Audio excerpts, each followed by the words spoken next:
Guys, welcome to be banker. स्वागत है आपका आज की क्लास में। आज के वीडियो में मैं हूं प्रीति मैम और आज मैं लेकर के आ गई हूं आपके लिए एक और नई जबरदस्त वाली क्लास। क्या होने वाली है आज की क्लास, चलिए जल्दी से जान लेते हैं। तो आज की क्लास में पढ़ने वाले हैं सबसे ज्यादा उपयोग होने वाले शब्द। जी हाँ, ये ऐसे शब्द हैं जो वाक्यों को बनाने में आपकी सहायता करते हैं, आपकी मदद करते हैं और इनके बिना वाक्यों को बना पाना मुश्किल ही नहीं नामुमकिन है, ऐसा समझ लीजिए। तो ऐसे सारे के सारे शब्द हम लोग आज जानेंगे। तो चलिए शुरू करते हैं आज की क्लास। उसके पहले अगर चैनल पर नए हैं, पहली बार इस क्लास को देख रहे हैं, तो जल्दी से कर लीजिए चैनल को सब्सक्राइब करते वक्त बेल आइकॉन दबाना बिल्कुल मत भूलिएगा, ताकि जब भी हमारी कोई नई क्लास आए तो सबसे पहले आपको पता लग जाए। आप सीधे सीधे हमसे जुड़ सकते हैं इस व्हाट्सएप नंबर के जरिए हमारी बुक्स, हमारी ई बुक्स, हमारी पेड कोर्सेज के बारे में जानने के लिए, और साथ ही साथ ये वाली क्लासेस के जैसी ढेरों क्लास डायरेक्टली अपने मोबाइल तक पाने के लिए आप कर सकते हैं हमें किसी भी सोशल मीडिया साइट्स पर फॉलो। तो चलिए शुरू करते हैं आज की क्लास। तो सबसे पहला जो शब्द है वो है इज। इज का मतलब होता है। इसका मतलब क्या होता है? इसका मतलब होता है। इस्तेमाल होता है, जान लीजिए, ही, शी, इट और किसी भी नाम के साथ। यानी कि ये इस्तेमाल होगा ही के साथ, शी के साथ, इट के साथ और किसी भी नाम के साथ। तो चलिए इस्तेमाल देखते हैं। ही इज अ डॉक्टर, वह एक डॉक्टर है। ही इज अ डॉक्टर, वह एक डॉक्टर है। ही इज रीडिंग, वह पढ़ रहा है। ही इज रीडिंग, वह पढ़ रहा है। अगला शब्द है एम। एम का मतलब होता है हूं। एम का मतलब क्या होता है? हूं। इस्तेमाल होता है आई के साथ। एम जो है वो आई के साथ इस्तेमाल होता है। कैसे? देखिए, आई एम अ टीचर, मैं एक शिक्षक हूं। आई एम अ टीचर, मैं एक शिक्षक हूं। आई एम स्टडिंग, मैं पढ़ रहा हूं। आई एम स्टडिंग, मैं पढ़ रहा हूं। बढ़ते हैं आगे। आर। आर का मतलब होता है हैं। आर का मतलब क्या होता है? हैं। इस्तेमाल होता है वी, दे और यू के साथ। वी के साथ, दे के साथ और यू के साथ। कैसे इस्तेमाल होगा चलिए जानते हैं। दे आर टीचर्स, वे लोग शिक्षक हैं। दे आर टीचर्स, वे लोग शिक्षक हैं। वी आर स्टडिंग, हम लोग पढ़ाई कर रहे हैं। वी आर स्टडिंग, हम लोग पढ़ाई कर रहे हैं।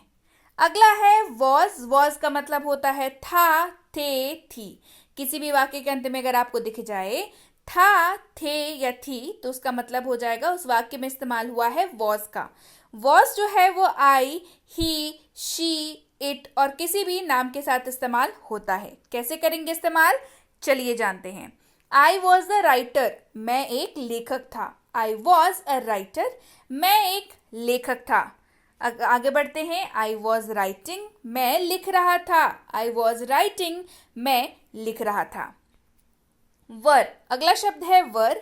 मतलब होता है थे या थी। मतलब होता है थे या थी। इस्तेमाल होता है यू, वी और दे के साथ। यू, वी और दे के साथ इस्तेमाल होगा वर। इस्तेमाल देखिए। वी वर प्लेइंग, हम खेल रहे थे। वी वर प्लेइंग, हम खेल रहे थे। We were playing. We were businessman, हम व्यापारी थे। वी वर बिजनेसमैन, हम व्यापारी थे। We were businessman. अगला शब्द है विल।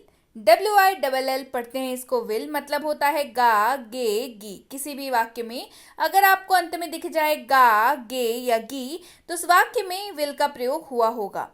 इस्तेमाल होता है सारे सब्जेक्ट्स के साथ, जैसे I, you, we, they, he, she, it और किसी भी नाम के साथ। इस्तेमाल देखिए। ही विल स्टडी, वह पढ़ाई करेगा। ही विल स्टडी, वह पढ़ाई करेगा। ही विल बी स्टडिंग, वह स्टडी कर रहा होगा या वह पढ़ाई कर रहा होगा। He will be studying. He will have studied, वह पढ़ चुका होगा। ही विल हैव स्टडीड, वह पढ़ चुका होगा। अगला शब्द है कैन।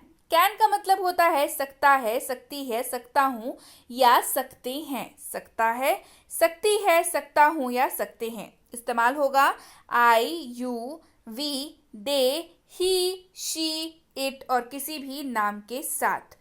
याद रखिए, कैन जो है हमेशा एबिलिटी को दिखाता है, यानी कि क्षमता को दिखाता है। तो we can do it this, हम लोग यह कर सकते हैं। वी कैन डू दिस, हम लोग यह कर सकते हैं। अगला शब्द है मे। मे का मतलब भी होता है सकता है, सकती है, सकता हूँ, सकते हैं। इस्तेमाल भी ये होता है सारे सब्जेक्ट्स के साथ, जैसे कि I, you, we, they, he, she, it और किसी भी नाम के साथ। तो फिर कैन और मे क्या फर्क हो गया, चलिए एग्जाम्पल देखेंगे, फर्क समझ में आएगा। मे जो है वो हमेशा परमिशन मांगने के लिए इस्तेमाल होता है, रिक्वेस्ट करने के लिए इस्तेमाल होता है। कैसे, मे आई हेल्प यू, क्या मैं आपकी मदद कर सकता हूं। तो मदद करने से पहले आप सामने वाले से उसकी इच्छा पूछ रहे हैं, आप उनसे परमिशन मांग रहे हैं। आप एवे ही रैंडमली जाकर के किसी का मदद नहीं कर रहे हैं, आप उनसे सवाल पूछ रहे हैं कि क्या मैं आपकी मदद कर सकता हूं, may I help you. Could, could का मतलब होता है सका, सकी, सके, यानी कि किसी भी वाक्य में अगर आपको दिख रहा है सका, सकी, सके, तो उस वाक्य में कुड का इस्तेमाल हुआ होगा।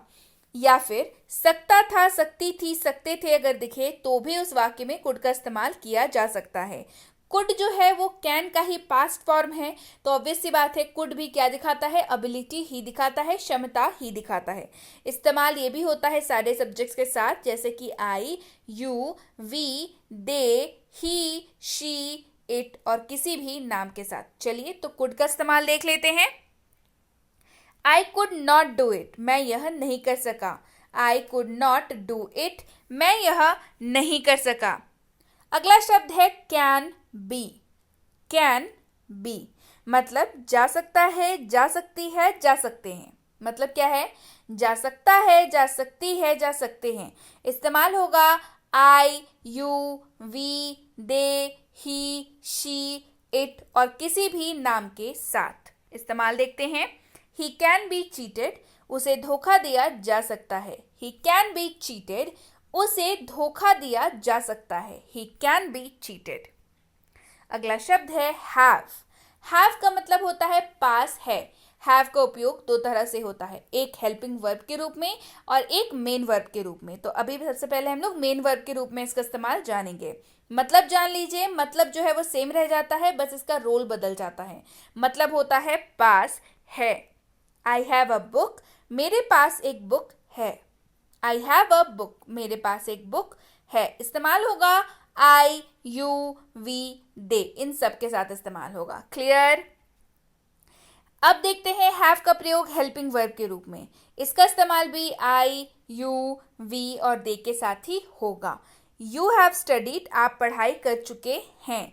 यू हैव स्टडीड, आप पढ़ाई कर चुके हैं। हेल्पिंग वर्ब के तौर पे यूज होने में हैव का जो है वो शाब्दिक अर्थ कुछ नहीं रहता है, वो बस वर्ब की मदद करता है। इसी वजह से इसका इस्तेमाल हेल्पिंग वर्ब के रूप में भी होता है। क्लियर है। चलिए बढ़े आगे। यू विल हैव स्टडीड, आप पढ़ाई कर चुके होंगे। यू विल हैव स्टडीड, आप पढ़ाई कर चुके होंगे। अगला है हैज। HAS पढ़ते हैं इसको, हैज। इसका मतलब भी होता है पास है। इसका इस्तेमाल भी दो तरह से होता है, एक मेन वर्ब के जैसे, एक हेल्पिंग वर्ब के जैसे। तो भाई हैव और हैज में क्या डिफरेंस है? डिफरेंस है सब्जेक्ट्स का। हैज का इस्तेमाल ही, शी, इट और किसी भी नाम के साथ ही होता है। कैसे देखिए, ही हैज अ कार, उसके पास एक कार है। ही हैज अ कार, उसके पास एक कार है। अब हैज का प्रयोग हेल्पिंग वर्ब के रूप में देखते हैं। इस्तेमाल उसी के साथ रह जाएगा, ही, शी, इट और किसी भी नाम के साथ इस्तेमाल रह जाएगा। और यहाँ पे हेल्पिंग वर्ब के तौर पे इस्तेमाल होगा ही हैज स्टडीड, उसने पढ़ाई कर ली है। He has studied. हैड का मतलब होता है पास था। इसका इस्तेमाल भी दो तरह से होता है, एक मेन वर्ब के रूप में, एक हेल्पिंग वर्ब के रूप में। इस्तेमाल देखते हैं। उसके पहले जान लीजिए, हैड का इस्तेमाल आप किसी भी सब्जेक्ट के साथ कर सकते हैं। I, you, we, they, he, she, it और किसी भी नाम के साथ। इस्तेमाल देखिए। दे हैड अ कार, उनके पास एक कार था। दे हैड अ कार, उनके पास एक कार था। अब देखते हैं हैड का इस्तेमाल हेल्पिंग वर्ब के तौर पर। ही हैड स्टडीड, वह पढ़ाई कर चुका था। ही हैड स्टडीड, वह पढ़ाई कर चुका था। क्लियर है। अगला शब्द है अबाउट टू। अबाउट टू मतलब क्या होता है? देखिए, मतलब होता है वाला हूं, वाले हैं, वाली हूं। मतलब क्या होता है? वाला हूं, वाले हैं, वाली हूं। इस्तेमाल सब के साथ होता है, I, you, we, they, he, she, it और किसी भी नाम के साथ। I am about to eat, मैं खाने वाला हूं। I am about to eat, मैं खाने वाला हूं। अब देखिए इसका इस्तेमाल, अबाउट टू का इस्तेमाल वाला था, वाले थे, वाली थी, ऐसे भी कर सकते हैं, लेकिन डिपेंड करता है कि आप किस वाक्य में इसका इस्तेमाल कर रहे हैं। जैसे I was about to eat अगर होगा तो मैं खाने वाला था हो जाएगा। क्लियर? देखिए समझिए यहाँ पे क्या फर्क हो रहा है। I am about to eat हो रहा है, ठीक है, तो मैं खाने वाला हूं। अगर मैं बोलूं I was about to eat तो मैं खाने वाला था, तो यहां पे उपयोग हो जाता है वाला था, वाली थे, वाली थी के रूप में। इसके अलावा आगे देखते हैं हैव टू का उपयोग। हैव टू मतलब क्या होता है? मतलब होता है ना है, नी है, ने है। किसी भी वाक्य में अगर इस्तेमाल होता हो ना है, नी है, ने है, तो हैव टू का इस्तेमाल उस वाक्य में होगा। इस्तेमाल होगा आई, यू, वी और दे के साथ। कैसे? देखिए, आई हैव टू ईट, मुझे खाना है। आई हैव टू ईट, मुझे खाना है। अगला है has to, HAS, has to. इसका मतलब भी ना है, नी है और ने है ही होता है, लेकिन इसका इस्तेमाल ही, शी, इट और किसी भी नाम के साथ होता है। इस्तेमाल देखिए, ही हैज टू गो, उसे जाना है। ही हैज टू गो, उसे जाना है। Had to, HAD, had to मतलब होता है ना था। मतलब क्या होता है? ना था। इस्तेमाल होगा सारे सब्जेक्ट्स के साथ, I, you, we, they, he, she, it और किसी भी नाम के साथ। ही हैड टू गो, उसे जाना था। ही हैड टू गो, उसे जाना था। अगला शब्द है बी। BE पढ़ते हैं इसको बी और मतलब होता है हो। इस्तेमाल देखते हैं, इट कैन बी एनीवन, कोई भी हो सकता है। इट कैन बी एनीवन, कोई भी हो सकता है। बीइंग हो रहा है या किया जा रहा है, ऐसे जगह पे आप इस्तेमाल करेंगे बीइंग का। इस्तेमाल देखते हैं, इट्स बीइंग टफ फॉर मी, ये मेरे लिए कठिन हो रहा है या कठिन होता जा रहा है। इट्स बीइंग टफ फॉर मी, ये मेरे लिए कठिन हो रहा है या ये मेरे लिए कठिन होता जा रहा है। It's being tough for me. Been यानी कि आ रहा हूं या आ रही हूं। बीन या आ रहा हूं या आ रही हूं। इस्तेमाल देखिए, आई हैव बीन वर्किंग, मैं काम करता आ रहा हूं। आई हैव बीन वर्किंग, मैं काम करता आ रहा हूं। क्लियर है? चलिए बढ़ते हैं आगे। शुड का मतलब होता है चाहिए। शुड का मतलब चाहिए। इस्तेमाल देखिए, यू शुड गो, तुम्हें जाना चाहिए, या आपको जाना चाहिए। यू शुड गो, तुम्हें जाना चाहिए या आपको जाना चाहिए। वुड यानी कि गा, गे, गी। किसी भी वाक्य में अगर गा, गे, गी लगता हो तो उस वाक्य में वुड का इस्तेमाल हो सकता है, लेकिन ध्यान देने वाली बात यह है कि ये ऐसे ही वाक्यों के साथ इस्तेमाल होगा जो वाक्य जो है वो संभावना जताते होंगे या कोई एक्सपेक्टेशन या कोई संभावना जता रहे होंगे। कोई, ठीक है, कोई ऑप्शन मतलब कुछ हो सकता है, इस तरीके की चीज का भाव अगर किसी वाक्य में आता है तो वहां वुड का इस्तेमाल करेंगे। कैसे? देखिए, ही वुड बी प्लेइंग, वह खेल रहा होगा। आप आश्वस्त नहीं है, आप श्योर नहीं है कि वो खेल रहा होगा, आप संभावना जता रहे हैं, संदेह जता रहे हैं कि वह खेल रहा होगा। ही वुड बी प्लेइंग, वह खेल रहा होगा। अगला है वुड बी। शब्द है वुड बी। इस्तेमाल होता है रहे होंगे, रहे होगे, रही होगी या रहा होगा के रूप में। कैसे इस्तेमाल होता है? रहे होंगे, रहे होगे, रही होगी या रहा होगा। इस्तेमाल देखिए, ही वुड बी कमिंग, वह आ रहा होगा। ही वुड बी कमिंग, वह आ रहा होगा। दे वुड बी स्टडिंग, वे लोग पढ़ रहे होंगे। दे वुड बी स्टडिंग, वे लोग पढ़ रहे होंगे। अगला शब्द है कुड बी। मतलब हो सकता था या हो सकता है। हो सकता था या हो सकता है। कुड बी किस लिए इस्तेमाल होता है? कैसे वाक्यों के साथ इस्तेमाल होगा? ऐसे वाक्य जो पॉसिबिलिटी दिखा रहे हैं, संभावना दिखा रहे हैं। क्लियर? कैसे इस्तेमाल करेंगे देखिए, ही could be in the hospital, वह अस्पताल में हो सकता है, संभावना जताया जा रहा है। He could be in the hospital, वह अस्पताल में हो सकता है। He could be in the hospital. He could be sick, वह बीमार हो सकता था। ही कुड बी सिक, वह बीमार हो सकता था, he could be sick. Might का मतलब होता है शायद हो सकता है। माइट का मतलब क्या होता है? शायद हो सकता है। इस्तेमाल देखिए, ही माइट गो, वह शायद जा सकता है। ही माइट गो, वह शायद जा सकता है। मस्ट, अगला शब्द है मस्ट, मतलब होता है अवश्य चाहिए। मतलब क्या होता है? अवश्य चाहिए। इस्तेमाल देखिए, यू मस्ट गो, तुम्हें अवश्य जाना चाहिए या आपको अवश्य जाना चाहिए। You must go. अगला शब्द है हमारे पास डू। डू का मतलब होता है क्या, डैश, हूं या है। इस ब्लैंक में आपको वो भरना है जो आप बोलना चाहते हैं। इस्तेमाल होगा डू का आई, वी, यू और दे के साथ। क्लियर? चलिए इस्तेमाल देखते हैं। डू आई गो, क्या मैं जाता हूं। देखिए, मैं जाता आ गया, क्या मैं जाता हूं, क्या हो गया, हूं हो गया। डू आई गो, क्या मैं जाता हूं, डू आई गो। अगला शब्द है डज, DOES, डज। इसका मतलब भी होता है क्या है, मतलब, लेकिन इसका इस्तेमाल कैसे होगा? ही, शी, इट और किसी भी नाम के साथ ही डज का इस्तेमाल होगा। इस्तेमाल करके देखते हैं कैसे होगा। डज ही स्टडी, क्या वह पढ़ाई करता है। देखिए, क्या आ गया, है आ गया। डज ही स्टडी, क्या वह पढ़ाई करता है, डज ही स्टडी। अगला शब्द हमारे पास है डिड।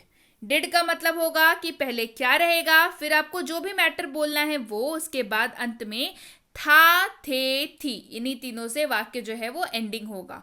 उस वाक्य में डिड का इस्तेमाल होगा। कैसे, देखते हैं। डिड यू गो, क्या आप गए थे। क्या आ गया, थे आ गया। डिड यू गो, क्या आप गए थे, डिड यू गो। अगला शब्द है मस्ट बी, यानी कि अवश्य किया जाना चाहिए। मस्ट बी, अवश्य किया जाना चाहिए। इस्तेमाल देखिए, ही मस्ट बी अरेस्टेड, उसे अवश्य गिरफ्तार किया जाना चाहिए।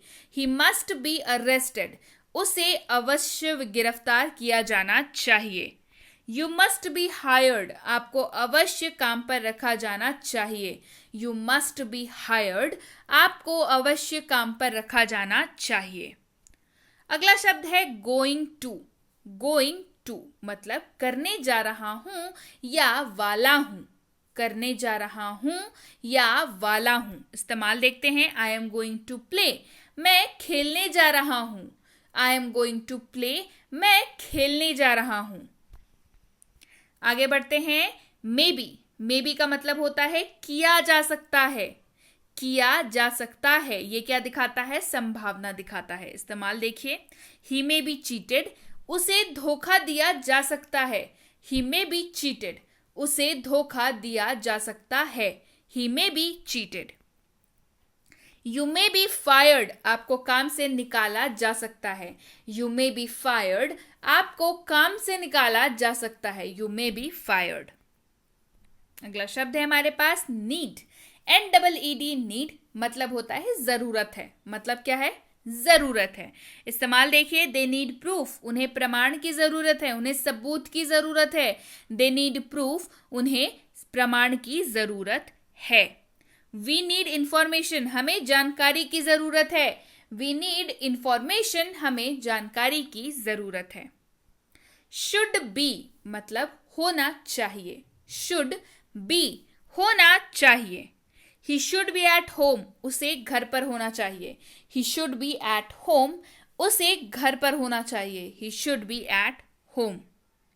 दे शुड बी काइंड, उन्हें दयालु होना चाहिए। दे शुड बी काइंड, उन्हें दयालु होना चाहिए। They should be kind. Dare यानी कि हिम्मत करना। डेयर मतलब हिम्मत करना। इस्तेमाल देखिए, ही डेयर टू गो, उसने जाने की हिम्मत की। ही डेयर टू गो, उसने जाने की हिम्मत की। हाउ डेयर यू, तुम्हारी हिम्मत कैसे हुई। हाउ डेयर यू, तुम्हारी हिम्मत कैसे हुई। How dare you. अगला शब्द है इज एबल टू।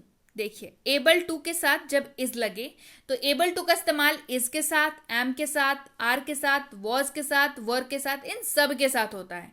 तो चलिए जान लेते हैं, जब इज एबल टू हो तो मतलब क्या होता है और इस्तेमाल कैसे होता है। सबसे पहला, इज एबल टू मतलब किसी भी वाक्य में अगर पा रहा है, पा रही है, सक्षम है या समर्थ है, इस तरीके का भाव आपको दिखे तो उसमें इज एबल टू का इस्तेमाल करेंगे। इस्तेमाल होगा ही, शी, इट और किसी भी नाम के साथ।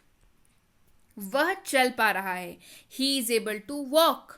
वह चल पा रहा है, he is able to walk.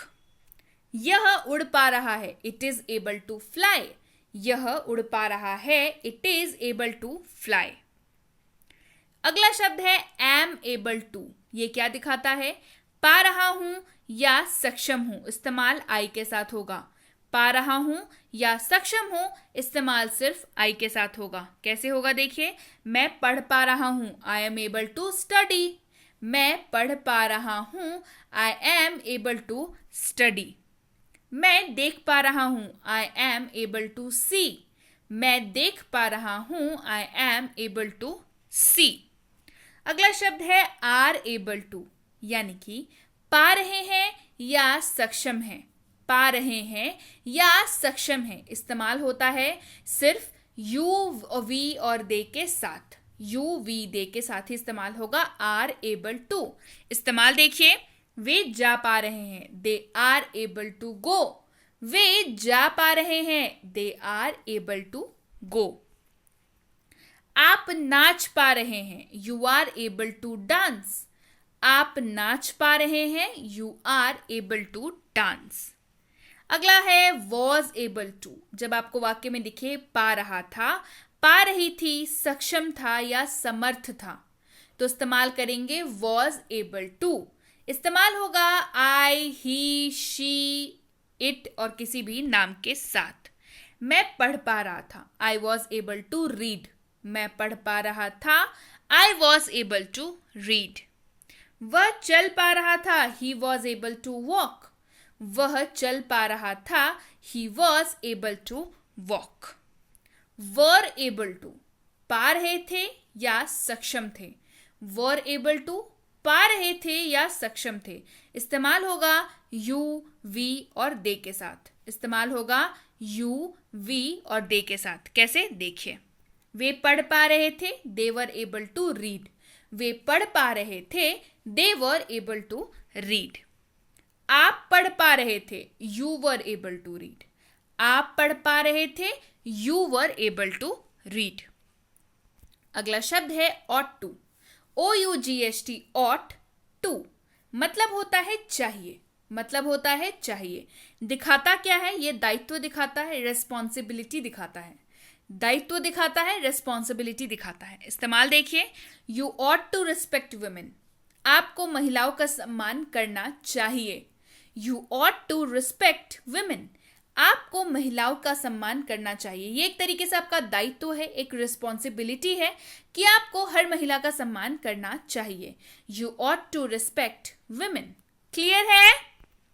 So yes guys, ये थी आज की क्लास कैसी लगी कमेंट करके जरूर बताइए। क्लास पसंद आई है तो लाइक कर दीजिए, शेयर कर दीजिए और अगर चैनल को अभी तक सब्सक्राइब नहीं किया है तो जल्दी से सब्सक्राइब कर लीजिए।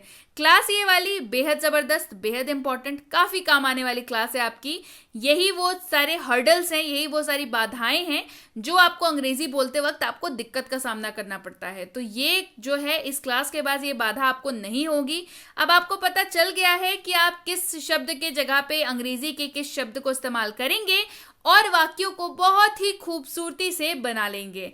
क्लियर? तो इसी बात पे लाइक तो बनता है, शेयर भी बनता है। चलिए, अगर अभी तक लाइक नहीं किया है जल्दी से कर लीजिए लाइक। इसके साथ ही अगर आप हमसे जुड़ना चाहते हैं हमारे premium WhatsApp spoken English course पे, इसकी इंक्वायरी आप इस नंबर पर कर सकते हैं। इंक्वायरी किस बात की करनी है, कितने दिनों का कोर्स है, क्या मिलेगा, होमवर्क कैसे मिलेगा, डाउट्स कैसे क्लियर होंगे, जितने भी आपके दिमाग में सवाल हो ये आप सारी पूछ सकते हैं इस व्हाट्सएप नंबर पर मैसेज करके। क्लियर? मैसेज करना है आपको। और अगर आपको मैसेज करने में परेशानी है तो स्क्रीन की फोटो क्लिक करके भी आपको भेज सकते हैं। क्लियर है? यह है बेसिक इंग्लिश ग्रामर कोर्स, यानी कि ग्रामर की वही बेसिक वाली कोर्स जिसमें जीरो से सिखाया जाता है। इसकी इंक्वायरी भी आप इस नंबर पर व्हाट्सएप मैसेज करके कर सकते हैं या फोटो क्लिक करके भेज करके कर सकते हैं। जो भी सवाल हो आप आराम से व्हाट्सएप मैसेज पे टाइप करके लिख करके भेज सकते हैं। इसके साथ ही बच्चों को ग्रामर सिखाना बच्चों का खेल नहीं होता, लेकिन अब ये आसान है। बी बैंकर लेकर के आया है basic English grammar for kids, जो कि छोटे बच्चों के लिए ग्रामर की कोर्स है, जिसकी इंक्वायरी आप इस नंबर पर कर सकते हैं फोटो भेज करके या तो इस कोर्स का नाम लिख करके भेज करके। जितने भी सवाल हैं आपके दिमाग में ये सारे पूछ लीजिए। काफ़ी ज़्यादा उम्दा कोर्स है, बच्चों को बहुत मदद मिलती है, साइकोलॉजिकली डिजाइंड है, तो बच्चे को बोरियत नहीं होती, बच्चे आराम से सीख लेते हैं, उनके कॉन्सेप्ट्स हो जाते हैं क्रिस्टल क्लियर। इसके साथ ही ये है basic English grammar and writing for school, यानी कि स्कूल के लिए ग्रामर वाली कोर्स और राइटिंग वाली कोर्स। राइटिंग मतलब ऐसे writing, debate writing, letter writing, notice writing and what not, जो भी आपके सिलेबस में है। आप किसी भी स्कूल में पढ़ते हो, आप किसी भी क्लास में पढ़ते हो, आप किसी भी बोर्ड के स्टूडेंट हो, ये कोर्स बिल्कुल आपके लिए है। तो इसकी इंक्वायरी भी आप इस नंबर पर कर सकते हैं। और अगर आप वाकई एक सीरियस एस्पिरेंट हैं जो किसी भी ऐसे कॉम्पिटेटिव एग्जाम की तैयारी कर रहे हैं जिसमें अंग्रेजी पूछी जाती है, तो ये कोर्स बिल्कुल आपके लिए है। चाहे वो आपकी आरसी या हो वोकैबुलरी या हो आपका ग्रामर, ये सारी की सारी चीजें बेसिक से लेकर के एडवांस तक का सफर है ये कोर्स। इसकी इंक्वायरी भी आप इस नंबर पर व्हाट्सएप मैसेज करके कर सकते हैं या तो फोटो क्लिक करके भेज करके भी कर सकते हैं। इंक्वायरी करते वक्त ध्यान रखें कोर्स का नाम लिख करके इंक्वायरी भेजें ताकि हमारे प्रतिनिधि आप तक सही समय पर सही जानकारी पहुंचा पाए। जानकारी मिलने में लगभग 12 से 48 घंटों का वक्त लग जाता है, तो कृपया प्रतीक्षा करें और अगर मैसेज कर दिया है तो बिल्कुल निश्चिंत हो जाएं, आपको रिप्लाई जरूर मिलेगा। Clear? So yes guys, that's it for today. Thank you so much for watching Be with Be Banker, empowering lives through knowledge. Thank you so much for watching. Stay tuned to Be Banker.